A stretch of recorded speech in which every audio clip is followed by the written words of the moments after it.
महुआ के झूमे डलिया, अमुआ महुआ के झूमे डलिया, तने तकना बलमुआ हमारू रिया, तने तकना बलम, तने तकना बलम, तने तकना बलमुआ।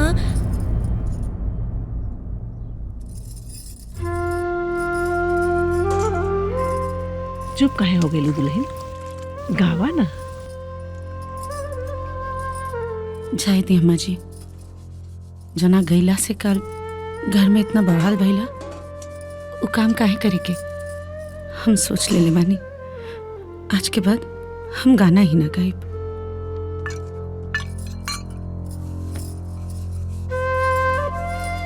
तो से एक बात पूछी दुल्हन? जी। का तू बिना गाना गौले रह सकेलू?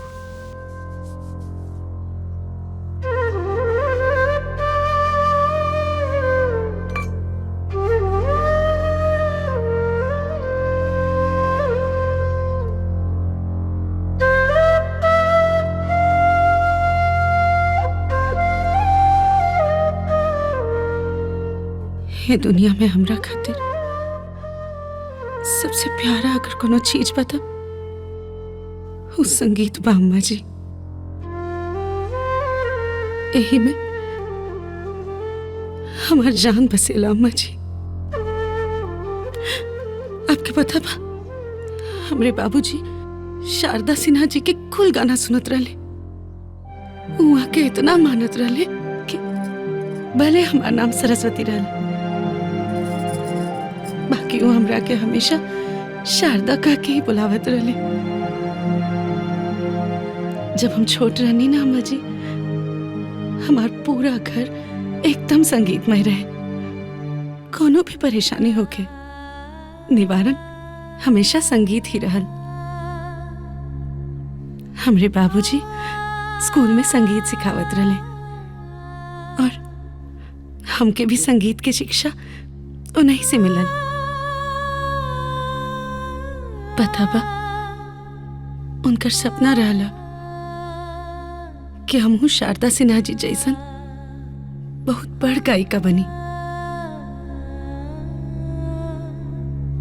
बाकी एक्सीडेंट के बाद जब मम्मी पापा ही दुनिया छोड़ के चल गईले,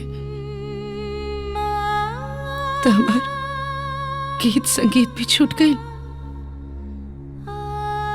और पापा के हमरा के गायिका बनावे के सपना भी अधूरा रह गई।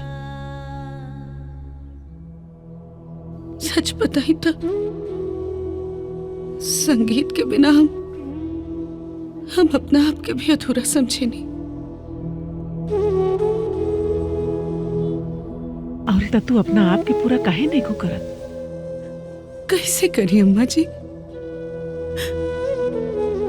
कल आप खुद देखनी है ना, यहाँ घर में कितना तमाशा भेल रहे। यहाँ केहू हमारे साथ ना दी। और यदि साथ दे ही तो मतलब?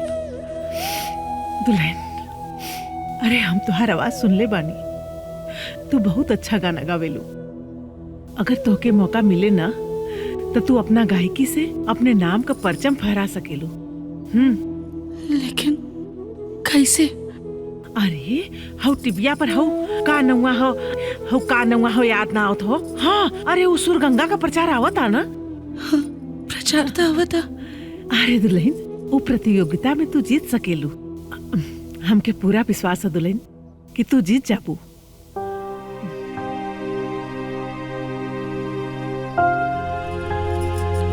अम्मा जी, ये सब सोचे में ठीक है,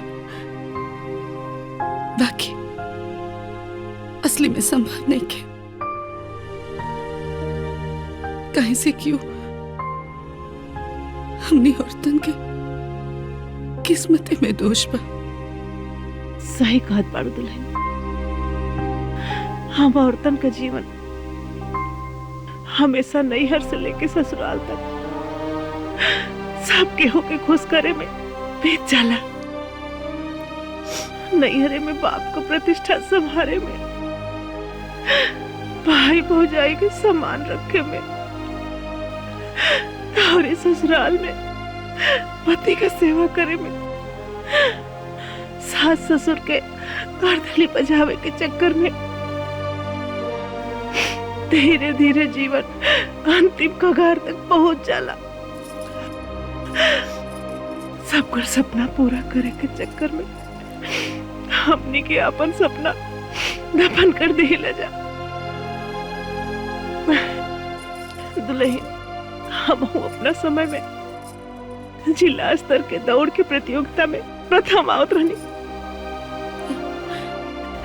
लोग हमरा के ओढ़न पर ही पीटी उषा कहत रहे। हमरो मन में पीटी उषा के तरह बने का अरमान रहे। अरे बहुत ट्रॉफी जीत के लिए आवत रहनी। बाकी बाबूजी अपन जिम्मेदारी पूरा करे के चक्कर में हमरे सपना के दरकिनार करके वो हमार ब्याह कर देले। ओकरा बाद वह नैहर में बेटी होके वाला श्राप और इस ससुरा में ये लोग के इज्जत प्रतिष्ठा वाला बेड़ी पैर में पड़ गई और सारा सपना जल के राख हो गई।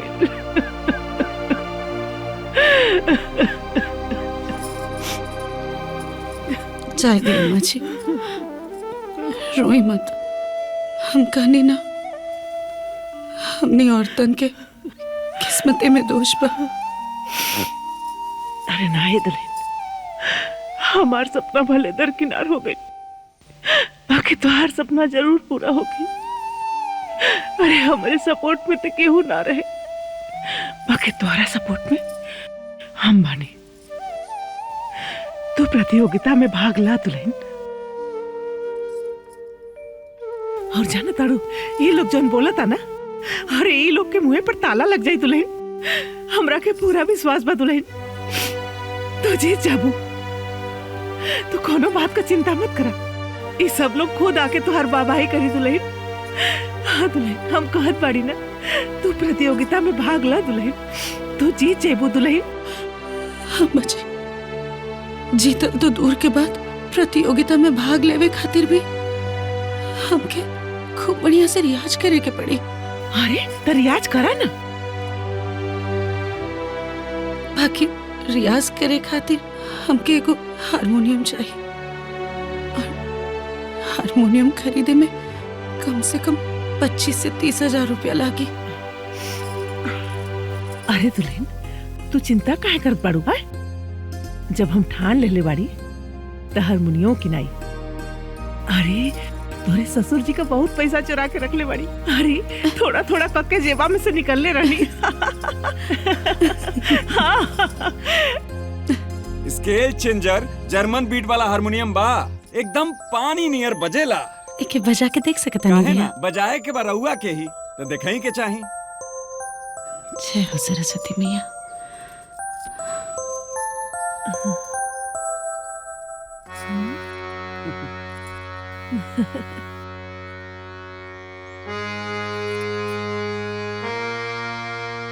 कैसन बा? बहुत सुंदर बा भैया। का दाम है एकर? 17,000 रुपया। अच्छा 17,000 हम देत है ना।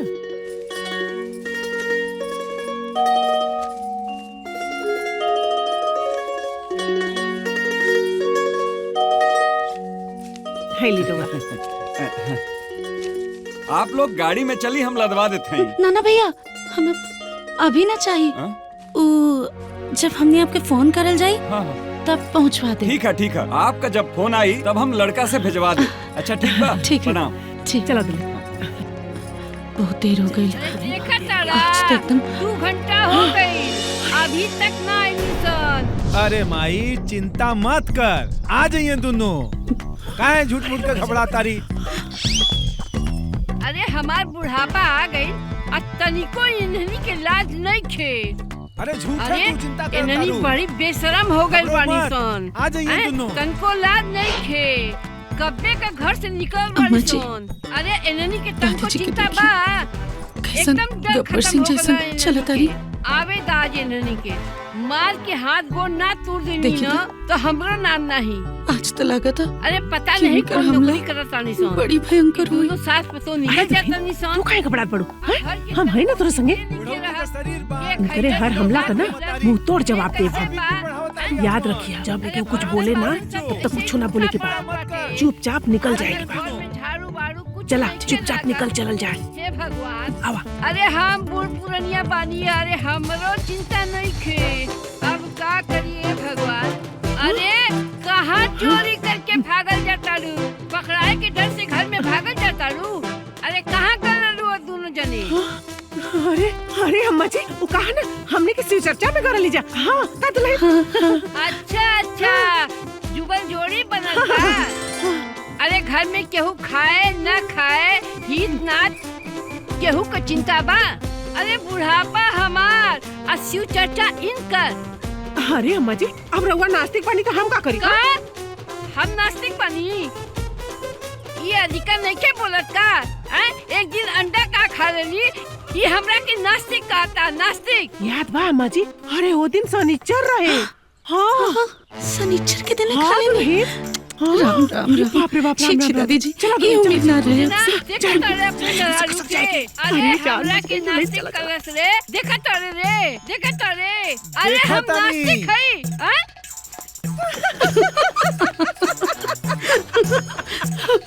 अरे बाप रे बाप। अरे अम्मा जी हाँ बाकी ठीक भाई कि हमने आज हारमोनियम ना लिए नहीं ना था बहुत बड़का बवाल हो जाए घर में। सही दुल्हन अब कल मौका देख के ना ओकरा के फोन कर दिया जाए।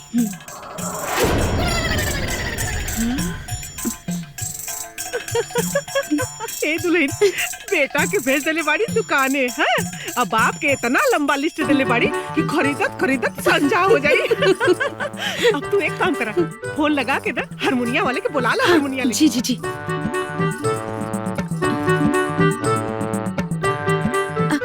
जी भैया आप हारमोनियम लेके ना घर पर आ जाएं। अच्छा आप कितना टाइम में आए? अच्छा अच्छा ठीक बा 15 मिनट में आ जाइए। अच्छा 15 मिनट बैठिए ना, बैठ के इंतजार बैठिए, करेंगे।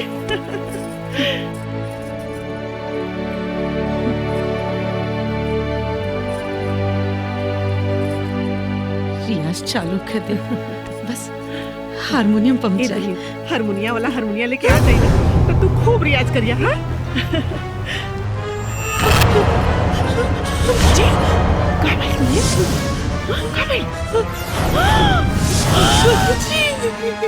अरे पानी पिलावा हो।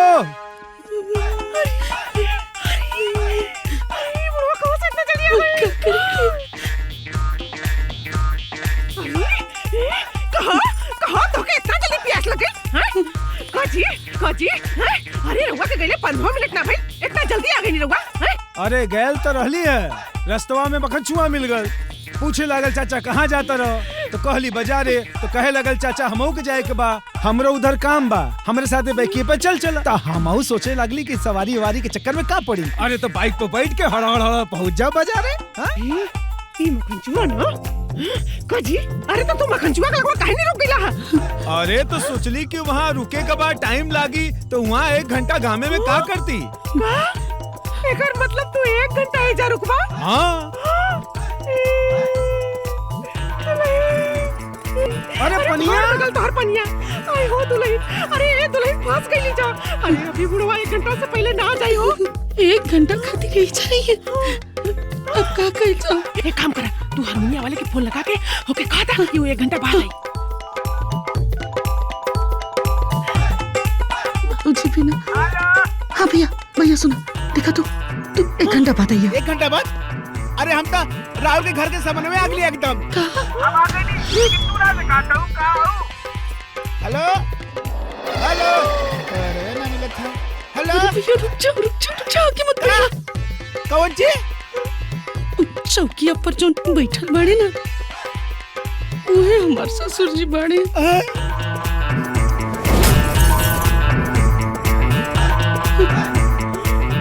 हाँ बाबू बोला। भैया अरे भैया कुछ बोलिए मत, कुछ मत बोलिए भैया, कुछ मत बोलिए। का काम बा बोल।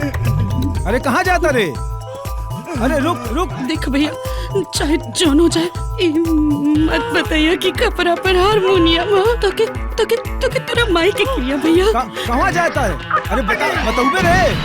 अरे घूमत काहे बाड़े? अरे रुक, छुपत काहे बाड़े हमरा के देख के? इस सर में का रखले बाड़े? अगर उनके पता चल जाए ना कि तेरा सर पर हारमोनियम हो तो यहाँ खून की नदियाँ बह जाए। हाँ बोल। हाँ हमार तो गला कटबे करी, बाकी तोरो गला काट दिए भैया, याद रखिए। हाँ अरे अरे तू गूंगा बाड़े का रे? अरे तो मोबाइल से केकरा साथे बात करता रे? अब तोरा पास कोनो रास्ता नहीं है भैया। अब अगर तो क्या अपन जान बचावे क्या तो बस भाग जाइए से, भागा। अरे रुक भागा भैया, भागा, अपन जान बचाओ भैया, भागा। रुक, बता नहीं। अरे रुक, भागा भागा भागा भागा। अरे भाग गइल। अरे दादा अरे गुगुआ, रुक बताओ थी तो है लकड़ी से ना ये मार के तो कबाड़ फोड़ दे। ले रुक ले। अरे दादा जान बच गई हो। का ले सर पर। अरे बताओ हमके। ए गुगुआ, चोर। पता ना काहे हमरे घरे आयल रहे, कुछ तो गड़बड़ बुझाता।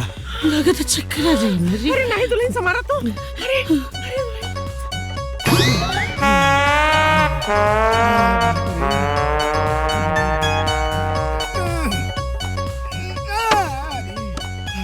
अरे बाप रे बाप, हारमोनिया पहुंचावे आ लली किसी का बवाल लेवे यार। ओ माय गॉड, आज बच गई नहीं तो बुढ़वा जान ले हो। बाप रे, तोरे चक्कर में हारमोनिया महाराज।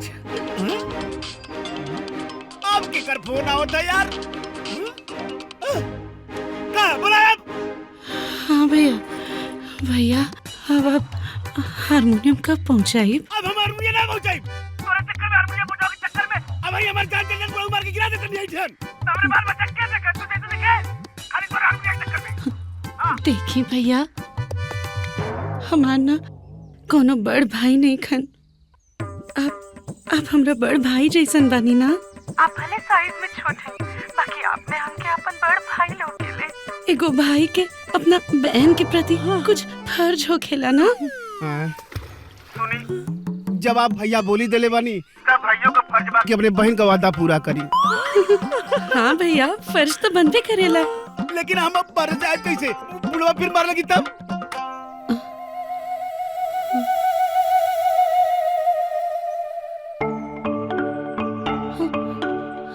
अरे भैया, तू बाहर से कहाँ आई बा? घरवा के पिछवा से आ जाना। हाँ, ये आइडिया आपको सही पड़ल। पीछे से रही बुढ़वा पीछे से ना आई। ना पीछे तो बाबूजी कबो ना आई है। ठीक है, हम पीछे से आवतनी। हाँ ठीक है, आगे पीछे हारमोनिया ले लिया, अब फिर बवाल लो। इतना बड़ी अगर बवाल भइल त हम हारमोनिया एक छोड़ के चल जाब। अरे ना भैया, कुछ ना हुई। आप आवल जाई ना, हमनी यहाँ पीछे ही बनी। आई आवतनी।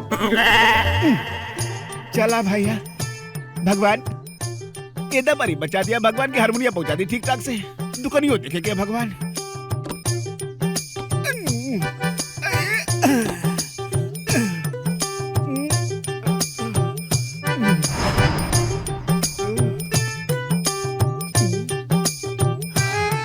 पता ना कौन रहा, कुछ तो गड़बड़।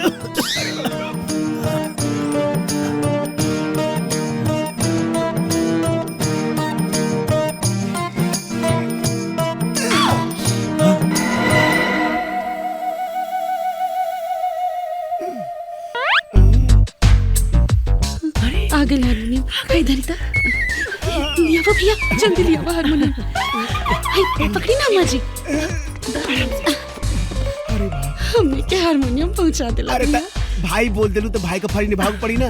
लिया देली तो हारमोनिया अपने जान पे खेल के। चला तो ये कहाँ पे गई? बंद करके अरे तो बंद कर देनी दरवाजा। तू क्या हुए रे? उधर कैसे खतर ले अरे बाप रे, बुढ़िया कहाँ से टपक गई? चोर अरे क्या हम आई? अरे आवताई आवतानी। अरे गुंगा जल्दी आवा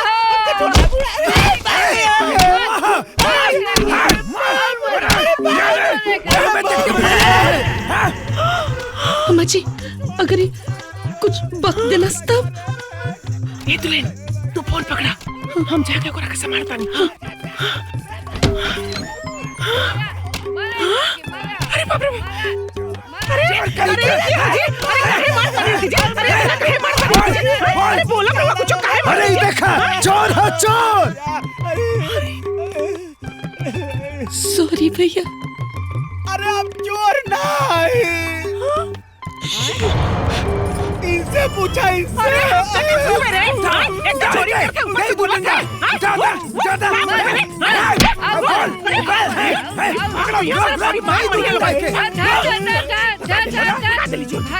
अरे भगा काहे देलू है? पुलिस के बुलावे के चाहत रहले ना? सही बात है। हटा हटा पकड़ी। चोर चोर चोर चोर पकड़ा के चोर है। अरे दुल्हन, अरे भगा दे, चला अंदर चला।